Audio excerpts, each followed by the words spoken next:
Hello guys, and welcome to a new Star Division 2 video today by me, Vulcan. In this video I have for you Game 5 of the homemade multiplayer campaign ran by Primus Pilus. If you'd like more information, make sure to check the links in the description. After failing to make their attack on the midline, my team, the Axis, lose the initiative and have to stay where they are in the middle. Now it's the Allied turn. The Allied commander chose to go for another unlock battle. Since the Axis side had unlocked the 5th Panzer previously, he really wanted to unlock the 2nd Tank Corps in this case. In order to do so, the Soviets need to defeat Gruppe Hartneck in this battle. If the Soviets win, they get that 2nd Guards Tank Corps unlock. If they don't, then they just stay in position on the front line and the turn goes over to the Axis. In this game, we are playing on Góra Kalwaria and the game mode is Conquest. My fellow leaders joining me on the Axis side are LYKAS, Happy and Fedaykin, and on the Soviet side we have Angry Bird, Spindle, Copenhagen and Jipperman. I unfortunately didn't record this game live, so I'm going to do a post-commentary that we're going to jump straight into.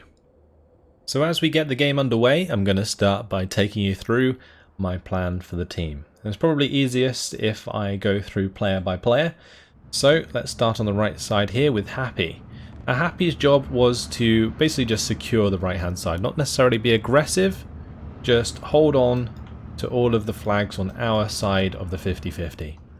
As we move to the middle, it was mine and Fedaykin's job to secure this objective, and the town objective on the left mid.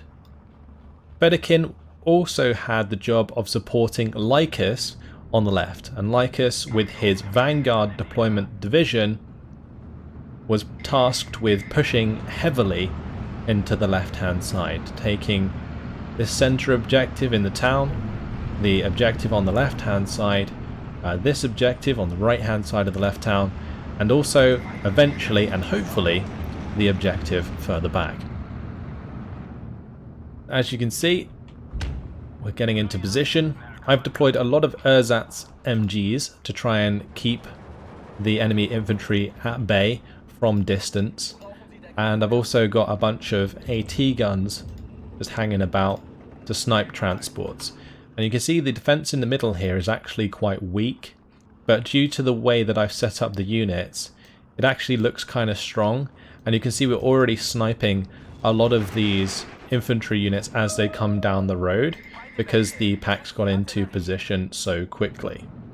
But the double push is what we're going to be focusing on for the most part in this game. Both Fedaykin and LYKAS brought in some Stostrup to push heavily into the forest and the town. But as you can see, Fedaykin is having some trouble after Angry Bird deployed 2 OBs on the left hand side. He's already lost 1 tank here. Unfortunately, this T-34 is taking a lot of damage as well. The Stug further back is in a nice support position, and LYKAS does have his Tiger available since he has the Vanguard. I think the other divisions didn't have any Tigers in Phase A, but the Vanguard one did. Either way, I have plenty of fighters on hand, so I'm going to be coming in for a strafing run onto these OBs. Great thing about these ME-109 E4s is that they do have cannons on the wings, which is really nice. Now in this right hand side, I coordinated with Happy to bring in an ME-410 at the start. The plan was to cover it with my ME-109 E4. Unfortunately, I turned away my ME-109 E4 at the wrong moment. It causes Happy to lose the ME-410, and my ME-109 is now running for its life as the Yak-9T gets on its tail and shoots it down. So really bad mistake on my part with my air micro, because otherwise I might have been able to cause a crit onto those fighters as they came in. So that was unfortunate, since my other 2 fighters are obviously occupied on the left hand side here.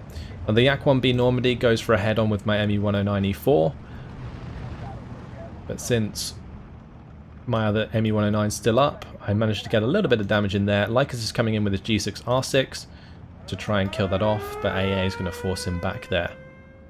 So far so good. LYKAS and Fedaykin have pushed and taken these 2 objectives. However, with the loss of Fedaykin's Stostrup here, That is going to, I think, lose the influence on this left side flag. But at the same time, the Stostrip of LYKAS have managed to secure the right side flag. That's really nice. We're actually 18 to 14 up at the moment. Happy's currently dealing with Spindle on the right hand side. Now I believe Spindle was the commander for this game. So Spindle, I think, was just lightly defending this right hand side. Happy at the moment just taking up orders of defending these objectives. Because I was kind of considering that the enemy would put a lot of force on the right hand side, and therefore that's why I chose to attack the left where they would be weaker. And you can see that Copenhagen here now bringing in a bunch of T-34-76s to try and fix up this attack that we've made. So I'm bringing in some ersatz just to kind of support this attack and provide some meat shields. Meanwhile in the centre here, my pack is having a go at some of these T-34s. Doesn't have particularly great penetration, especially against the T-34-85. 110mm of frontal armour is not too great for a pack 45mm to deal with. But we do get the driver knock there. We are able to get criticals, of course. I was going to bring in my ME410 at the same time as Fedekins. Fedekins just comes straight in, goes for the kill onto the T-34-85. My one's going to come in from an angle and go for that kill as well.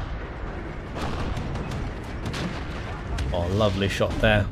Just managed to kill off the T-34-85. This T-34-76 is disabled, its track's broken, so it would only be one T-34 pushing on its own if you wanted to take this flag, which is enough to kind of prevent that push in the middle for the time being. I did actually set up at the start of the game for each player on the team to save just enough to get an ME410 in Phase A, because I believe every single deck that we had at least one ME410 in Phase A, so I basically said to all the players to leave at least 50 points so that they, on the first minute when they get 100 income, could buy that ME410, and I could coordinate a attack like that where we could take out the T-34-85. On the right hand side I obviously coordinated with the fighter early on with Happy, but lost that one, so that was unfortunate. Anyway, my ersatz have unloaded. On the left hand side, LYKAS using a Stur 42 to clean out some of these OBs as well as his 80mm mortars, so great job there. He's trying to secure this left hand side, which is really important for pushing onto this flag.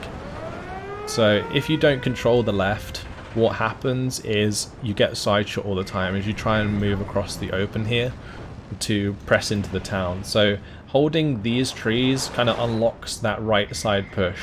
At the moment it's a bit different because LYKAS took advantage of the early game to get his Stostrip into position, which is really great.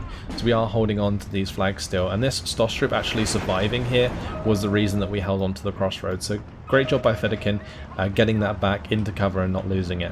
It's pretty important. Now on this left side, the Sapari of Angry Bird do get the better of LYKAS. I'm going to be coming in with my ME109 strafing run there. Beautiful stuff. I love the camo on these guys. They look awesome. They've just been flying around together. The Yak-1B going to be trying to commit onto an engagement with the ME109 E4. Fedekin does have his AA set up. I've also got my own AA brought in, so we're going to be using those to try and hold back the Yak-1Bs. Now with the Group of Hartneck, they do actually suffer from having relatively weak AA for the most part, so you can see we've only got these STKZ 11 flaks. We don't have the 20 mils they come with, which is unfortunate. LYKAS brought his ME410 in, but is going to lose that to the Yak-1B, so that went down.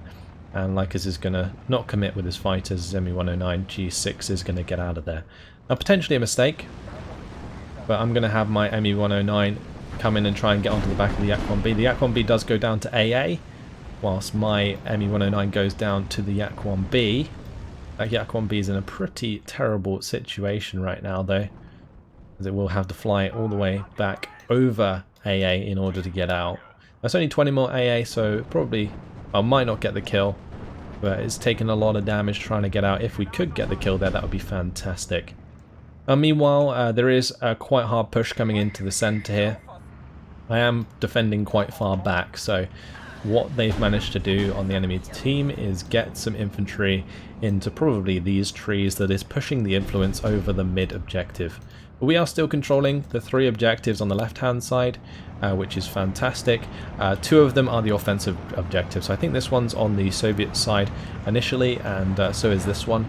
So great job by LYKAS so far to keep up that pressure. Now Fedorkin going to be bringing in the ME410. He's going for the shot onto the T-3476, does find it.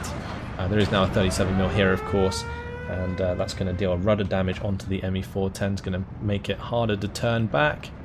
And of course the Yak-1B is on its way, so I don't think this ME410 is long for this world. AA is actually going to take it out before the fighter even gets there. LYKAS going to respond with the ME109s and lots of airplay at the start of the game so far.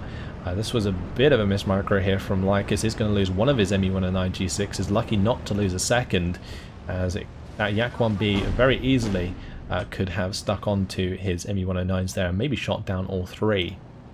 I also bring in my ME109 E4 again, and you can just see there's like a constant ranged engagement. But down below, things all looking dandy. Look at that lovely view. Stur 42 trying to cover that left hand side. I have brought in a bunch of arty at the start. I've got these 120mm, and you can see I do manage to kill off one of the 37mm AA pieces. I've got a fire position order now onto the town here, on top of the Sapali, and then a shift fire position order onto this AA, and that will just keep my mortars occupied whilst I focus on other areas of the map. So I've actually managed to bring up a BMW Recon here to the center. That's just going to try and spot anything that comes across the open here to contest this center flag. And I've got an ersatz troop in there that I haven't unloaded yet. I just do now in order to hold that point. So I've got them on return fire so that they don't reveal themselves to the enemy if enemy infantry moves across the open. Fedorkin now moving up a Stug in the open there as well, just to help us out. And you can see on the left hand side here, that airstrike that came in previously has kept Copenhagen in place. And that's given me a chance to bring up the Pak 45mm that I haven't unloaded here. I think these haven't been unloaded for a while. But the Stug from Fedorkin should be able to get a kill onto the T-3476. On the right side, Happy's just building up and just kind of taking it easy as I told her to do, which is good. But as you can see, Jipperman is now pushing in with a bunch of T-34s, and they are set to cross this bridge any moment. I'm bringing up a 105mm off map now. This is to try and help Fedorkin and LYKAS push aggressively towards this flag back here. The 2 objectives taken, the 2 offensive objectives that I told these guys to take, are already set. Now we just need to take the 3rd, and I'm just going to help them through with that, potentially with this off map. Also going to be bringing up some infantry of my own, some Hussar Goya Soroshok, which should be very helpful. And I've also got a 105 on this left hand side, just plenty of off map. 105mm off map isn't the most powerful, but can certainly pin down an area nicely. And a good job by LYKAS now using these Panzergrens and the Reitjäger to clean out the left hand side. These Reitjäger with the MP44s are absolutely fantastic units. They are so damn good because of the 7 MP44s that they have. But here we go, the attack coming down here from Jipperman. He's going to be pushing hard into Happy's flank. Now I decided to bring in a couple Pak 40s since we noticed it crossing the bridge, and the plan is to put them into this tree line to kind of cover this point here, and I've also got this one trying to get into this tree line. Now the T-3485s did already start firing at that, as well as the 45mm, so I had to unload that early. Do just about manage to do so, and I also unload this one early. Unfortunately, the line of sight from this position is not as good as the heavy forest, but I didn't want that Pak 40 to be killed by the T-34s.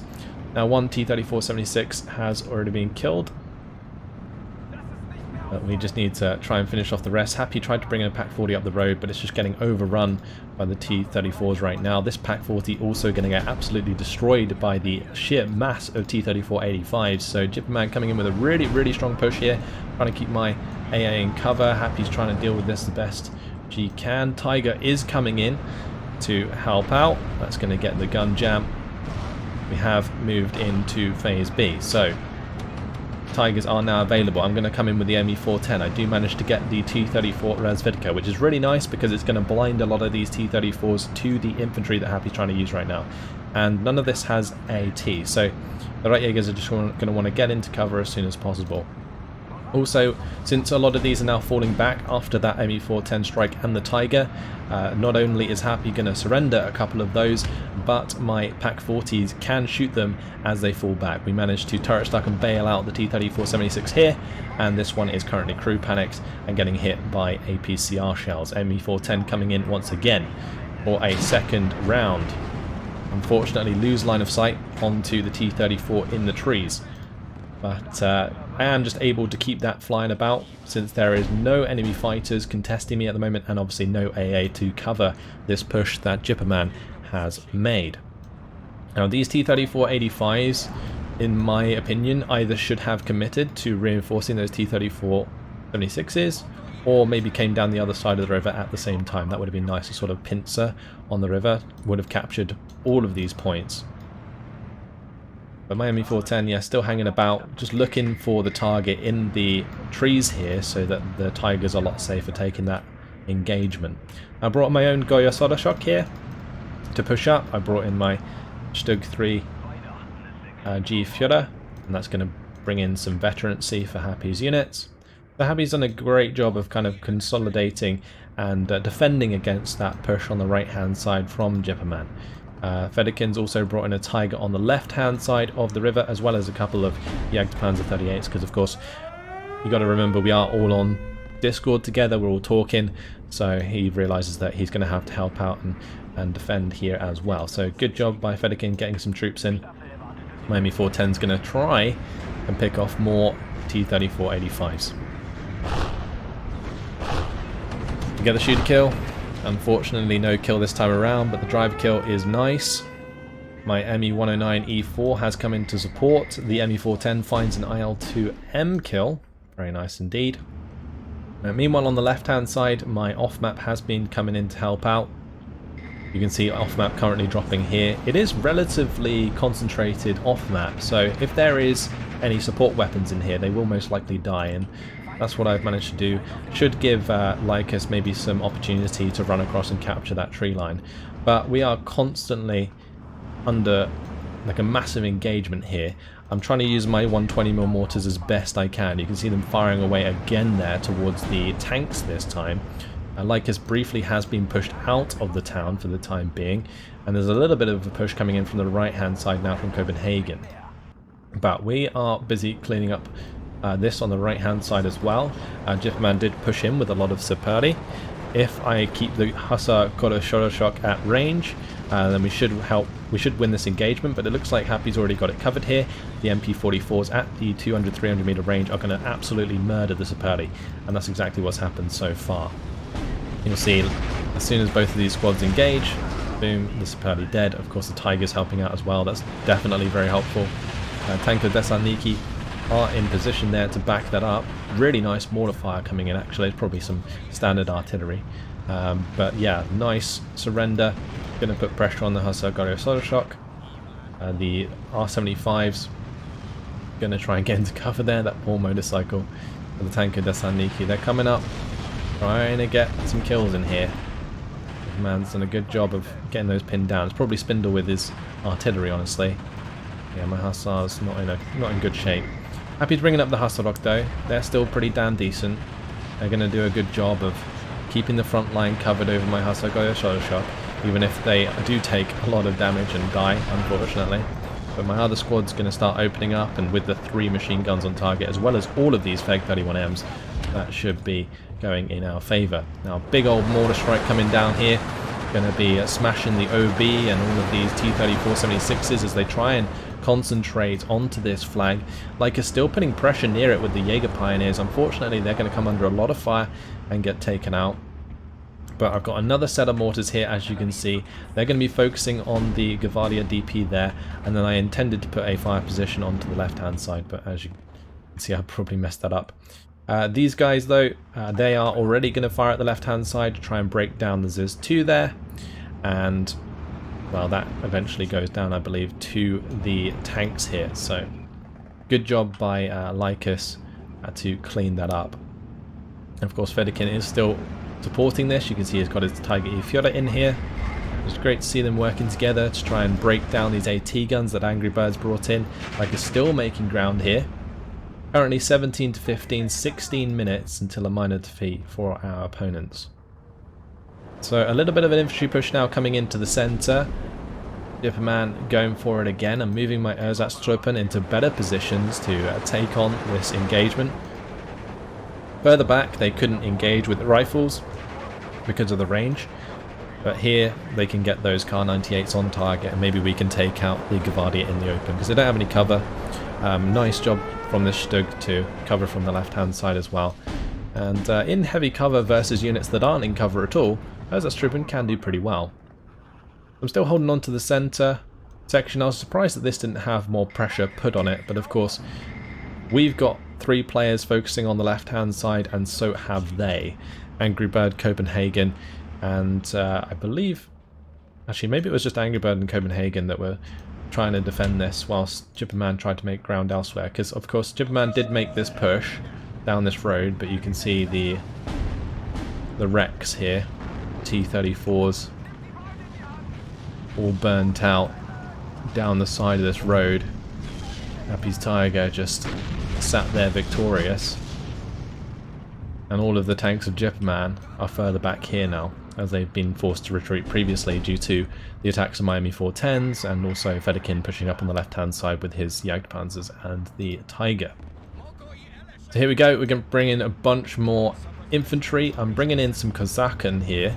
These are 12-man recon squads. I thought it would be good to help LYKAS with these in the town, but unfortunately I couldn't quite get them in there due to Copenhagen's AT gun and T-34 covering the road.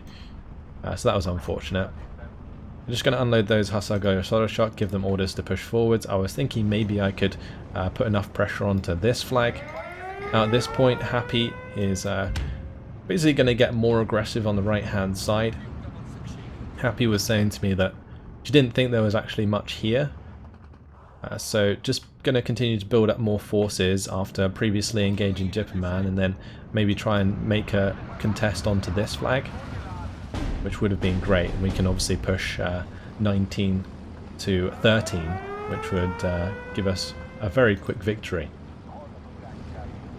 Now LYKAS is getting all of his Tigers nice and concentrated here, which is fantastic.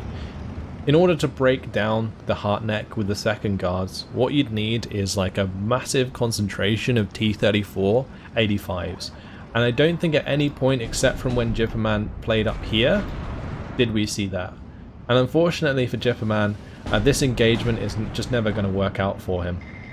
The Tigers engaging T-34s at max range, the Tigers always going to win that, because they actually Tigers maintain penetration better than Panthers at this range because of the 88. So yeah, Jipperman, if he could get like a concentration of T-34s, say in light cover, and then push forwards and keep close range, then that would be great. But unfortunately at range it's never going to happen, and you can just see the number of burning wrecks here that have been engaging Tigers from range. Same deal on the left hand side. If these T-34s and T-34-85s were more concentrated, say in this light cover, and then all pushed around at the same time to engage the Tigers at say less than 500 meter range or less than 750 meter range, their APCR or maybe even their standard rounds would still have at least like 60% penetration on the Tigers, and because the Soviets can amass more numbers, that would work out in their favour. So for example here, these guys all pushing through the light cover and engaging would be perfect right now. Of course I do have artillery, and I was very on point in this game with my artillery because I only had these 120 mils to work with, and you can see at any concentration of tanks that I spot, I just flood with 120 mil mortar fire. And we do shoot down 2 aircraft there. You can see my AA across the board is very powerful right now. I did say how the Hartneck AA is weak, but that's due to availability. not necessarily the units that they have. So the SDKFZ-71s, I've got 2 on the left, along with the SDKFZ-11 flaks. Fedaykin also has his flak over here. But I've also got, for example, an SDKFZ-11 flak on the right. We've got 2 here supporting Happy. Now, Happy, of course, has her own AA and is now putting pressure onto these points. So we are now 21 points to 11 as Happy starts to push 2 offensive objectives on her side of the map, which is pretty crazy considering, like, this was just supposed to be a defensive side of the map, but obviously Spindle was the only one kind of defending it, whilst Dipperman was pushing concentrated down the left side of the river after we basically pushed him back on the right side of the river. So now the rest of the team, like the Copenhagen and Angry Birds forces, they are just kind of trying to push back on Fedaykin and LYKAS' concentrated push, which was basically a 3-man push into their 2-man defense, which is probably why they were struggling so bad at this point. But a large concentration of forces is coming into this town now, and you can see they are slowly but surely getting the better of our units. I've only got 1 grenadier currently sat there in cover. Honestly, they should be in a building. That's probably my bad. But so far it's okay, until of course the Yak-9Ts come in with their strafing run, and they're going to get surrendered instantly. Now, you may have noticed that I've brought in a few bombers, and they've just been shot down instantly. Unfortunately, my bomber crews in this game didn't really have a high mortality rate. I think every single one I brought in didn't do its job. They just died before they got to their target because I brought them in unsupported, which is obviously my fault, but it was quite amusing to just see every bomber die. Yeah, it was unfortunate. Anyway, more mortar fire coming down. You can just see again, any concentration of forces that I see, just mortar fire everywhere, and this is fantastic for our team because what it allows us to do is just have LYKAS and Fedaykin focus on ground forces while I focus on the artillery micro, and I think that's what made it work out so well. I did bring in an off-map there. Unfortunately, it did die. I don't even think I managed to deploy the off-map onto the far side of this town in time, so that really sucked. You can see I panic bought like 2 AA units just to try and defend it, but yeah, it seemed that they had my number in the sky when I was bringing in any form of like air support.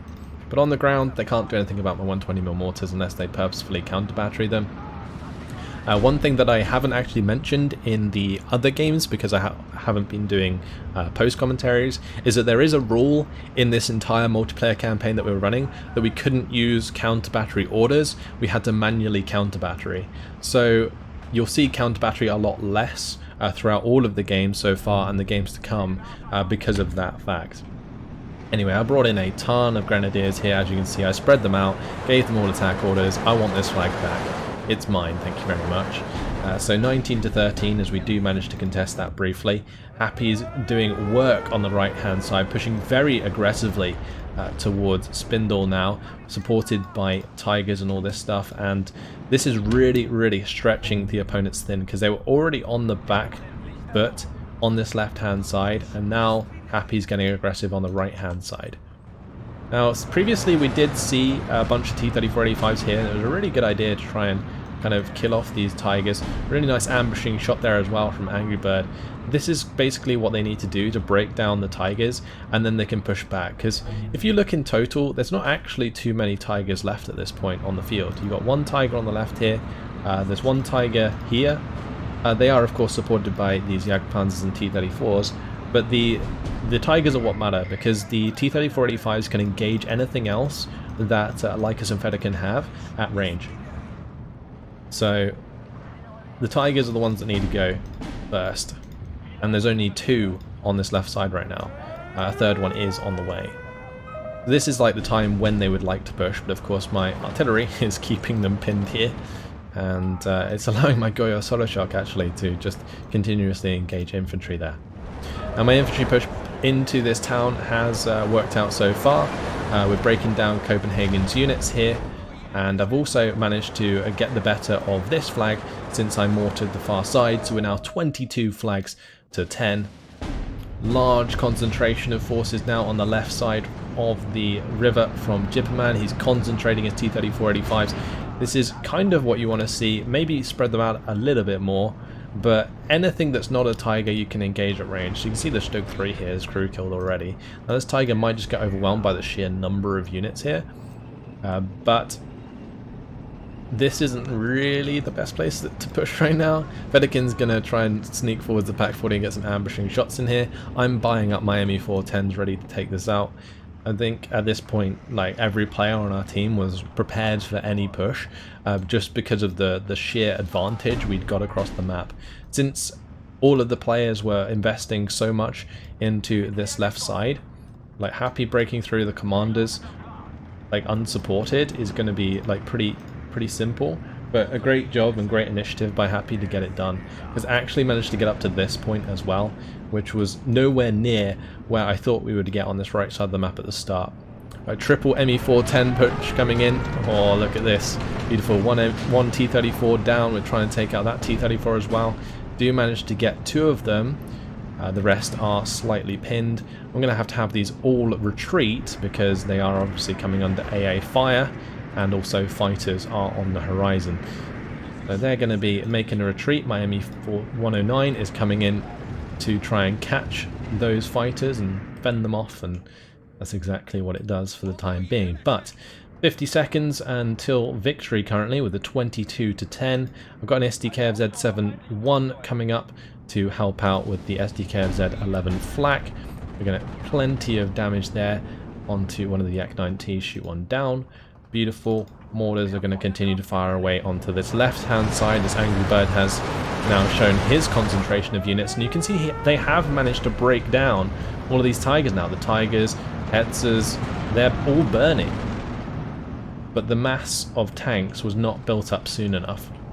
And unfortunately, even if he fast moved all these units towards this point right now, they're not going to make it there in time, because there are still units that can slow them down.